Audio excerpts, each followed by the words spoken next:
Tanda tanya kenapa Muldoko tak muncul sejak jadi Ketua Umum Demokrat versi KLB. Berikut laporannya. Kepala Kantor Staf Presiden KSP Jenderal TNI Purnawirawan Muldoko seolah hilang di telan bumi sejak didaulat menjadi Ketua Umum Partai Demokrat versi Kongres Luar Biasa, KLB, Sibolangit, Deli Serdang, Sumatera Utara pada tanggal 5 Maret lalu. Beberapa kali kubu KLB menggelar konferensi pers pasca kegiatan di Deli Serdang tersebut, termasuk di rumah Muldoko di kawasan Menteng. Namun mantan Panglima TNI itu tak sekalipun ada di antara mereka. Termasuk terakhir yang digelar Damrizal dan Max Sopakua CS di Hambalang, Bogor, Kamis, tanggal 25 Maret. Kubu yang kemudian disebut KLB abal-abal oleh Partai Demokrat kubu Agus Harimurti Yudhoyono, AHY, bukan hanya hilang dari peredaran. Sebagai Ketua Umum Partai Demokrat kubu Sibolangit, Muldoko juga seolah tak pernah menampakkan dirinya sebagai Kepala Staf Presiden di depan halayak. Meskipun demikian, merujuk pada laman resmi Kantor Staf Presiden KSP, Muldoko terbilang masih tetap aktif menerima audiensi pihak yang bertemu atau rapat dengannya. Beberapa di antaranya memimpin rakor tim percepatan penyelesaian konflik agraria secara daring. Senin, tanggal 8 Maret, memanggil manajemen PT Asuransi Jiwasraya, Persero ke kantornya. Kamis, tanggal 10 Maret, memimpin rakor percepatan penyelesaian konflik lokasi prioritas agraria di kantor Gubernur Bali. Denpasar, Kamis, tanggal 18 Maret, menerima curhatan diaspora Indonesia di AS secara daring. Selasa, tanggal 23 Maret, dan menerima audiensi DPP Matlaul Anwar di kantornya. Kamis, tanggal 25 Maret, Direktur Eksekutif Parameter Politik Indonesia Adi Prayitno menilai ada beberapa kemungkinan Muldoko tak muncul di permukaan. Adi melihat sikap Muldoko bisa jadi didasari tekanan yang dia terima untuk mundur dari jabatannya sebagai Kepala Staf Presiden, terutama dari pendukung Presiden RI Joko Widodo, Jokowi. Sementara itu, Demokrat AHY lebih cenderung mendesaknya mundur dari posisi yang diberikan KLB abal-abal. Karena yang minta mundur justru pendukung Jokowi. Katanya biar enggak ada konflik of interest. Karena orang yang interaksi dengan presiden langsung, tentu presiden akan dikaitkan dengan kisruh ini, kata Adi saat dihubungi cnnindonesia.com Jumat, tanggal 26 Maret tahun 2021. Apalagi kata dia, sentimen atas kisruh ini juga sangat negatif. Jokowi juga jadi ikut terbawa dengan konflik internal partai ini lantaran Muldoko berada di sisi yang memang dekat dengan orang nomor satu di Indonesia itu. Hal lain yang juga bisa jadi kemungkinan tak munculnya Muldoko di hadapan publik menurut Adi bisa jadi karena sadar dirinya tak banyak tahu soal Demokrat. Meski telah didaulat peserta KLB Deli Serdang jadi Ketua Umum, toh Muldoko tetap merupakan orang luar partai penguasa kurun waktu tahun 2004 sampai tahun 2014 itu. Muldoko memang tak pernah menjadi kader Partai Demokrat. Secara tiba-tiba orang luar yang hanya tahu cangkang justru didaulat menjadi ketua oleh KLB yang diinisiasi salah satunya oleh anggota DPR fraksi Demokrat dari Dapil Sumatera II, Johni Allen Marbun tersebut. Atas dasar ini, bisa jadi Muldoko sengaja tak berbicara dan hanya mengerahkan anak buahnya yang memang sebelumnya orang dalam partai. Dia enggak paham anatomi konflik di dalam, jadi yang muncul second line.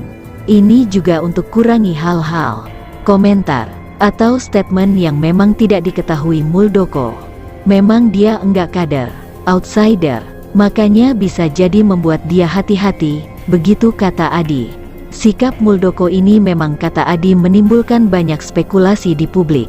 Apalagi kisruh atau perebutan di partai bukan hanya kali ini terjadi di Indonesia.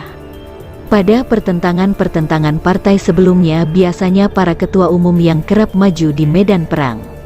Biasanya dulu kalau lihat PPP, Golkar, PKB, itu ketua umum versi masing-masing agresif mengklaim dirinya, kelompoknya, kepengurusannya yang sah, kata dia. Yang jadi pertanyaan orang di tengah ini justru Pak Muldoko enggak pernah muncul. Itu yang jadi bikin pertanyaan. Mestinya konflik ini perang yang pimpin ketua umum, bukan anak buahnya lagi, begitu lanjutnya. Sementara itu informasi lain dari kubu Demokrat AHY. Koordinator Tim Advokasi DPP Partai Demokrat, Mehbob, menyebut langkah Marzuki Ali dan 5 mantan kader Partai Demokrat mencabut gugatan terhadap Agus Harimurti Yudhoyono, AHY, ibarat pemberontak yang lari terbirit-birit dari medan pertempuran. Kami hari ini, Jumat, disuruh hadir oleh Hakim PN Jakarta Pusat guna menyaksikan Marzuki Ali CS mencabut gugatan. Dari awal ngeyel, akhirnya mereka seperti pemberontak yang lari terbirit-birit dari medan tempur, kata Mehbob dalam keterangan persnya Jumat, tanggal 26 Maret tahun 2021. Senada, Sekretaris Tim Advokasi DPP Partai Demokrat, Muhajir, menilai langkah pencabutan gugatan oleh Marzuki CS bakal menambah optimisme kader Demokrat di bawah kepemimpinan AHY. Ia pun mendoakan agar Marzuki dan 5 mantan kader Demokrat yang telah mencoba menggugat AHY bisa segera kembali ke jalan yang lurus. Kami jadi makin yakin dan optimis bahwa kami yang benar. Semoga Marzuki Ali dan gerombolannya kembali ke jalan yang lurus, begitu ujarnya. Sementara itu anggota Tim Advokasi DPP Partai Demokrat, Roni Hutahayan menyampaikan bahwa Marzuki CS terlalu memaksakan untuk menggugat AHY ke pengadilan sejak awal. Menurutnya langkah itu dilakukan hanya untuk menyelamatkan muka setelah dipecat sebagai kader Demokrat. Dia malu dipecat sebagai gerombolan kudeta. Guna menyelamatkan muka, memaksakan gugat, tapi karena dasar hukum lemah, tak yakin menang. Daripada malu bertubi-tubi akhirnya sekarang mencabut gugatan. Ini dagelan semua, ucapnya. Marzuki dan 5 mantan kader Partai Demokrat mencabut gugatan terhadap AHY di Pengadilan Negeri Jakarta Pusat, PN Jakpus, Selasa tanggal 22 Maret lalu. Namun, Majelis Hakim belum bisa menetapkan keputusan karena masih ada administrasi yang perlu dilengkapi. Majelis masih menunggu surat kuasa asli dari Marzuki CS. Ketua Majelis Hakim Rosmina mengatakan persidangan akan digelar kembali pada hari ini Jumat, tanggal 26 Maret, dengan agenda penyerahan surat kuasa dan penetapan pencabutan gugatan. Kita sidang kembali untuk menyerahkan surat kuasa dan fotokopi KTP untuk kelengkapan berkas kami. Pada saat itu juga mudah-mudahan kami bisa membacakan penetapan pencabutan gugatan, begitu ujar Rosmina. Sebelumnya, Ketua Departemen Komunikasi dan Informasi Partai Demokrat versi KLB, Saiful Huda, mengungkapkan alasan Marzuki Ali mencabut gugatannya. Kata dia, gugatan itu sudah tidak ada urgensinya lagi bagi Marzuki Ali.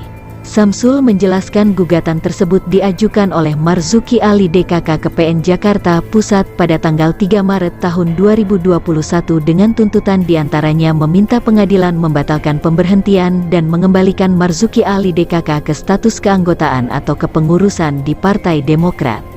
Namun hanya dalam hitungan jam atau hari, situasi politik berubah dengan sangat cepatnya.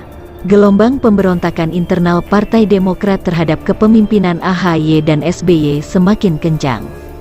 Hingga KLB Partai Demokrat di Sibolangit, Deli Serdang, KLB memutuskan untuk mendemisionerkan kepengurusan Partai Demokrat di bawah kepemimpinan AHY dan mengembalikan status keanggotaan partai Pak Marzuki Ali DKK, serta memilih Jenderal Purnawirawan TNI Dr. Muldoko sebagai Ketua Umum Partai Demokrat tahun 2021 sampai tahun 2026.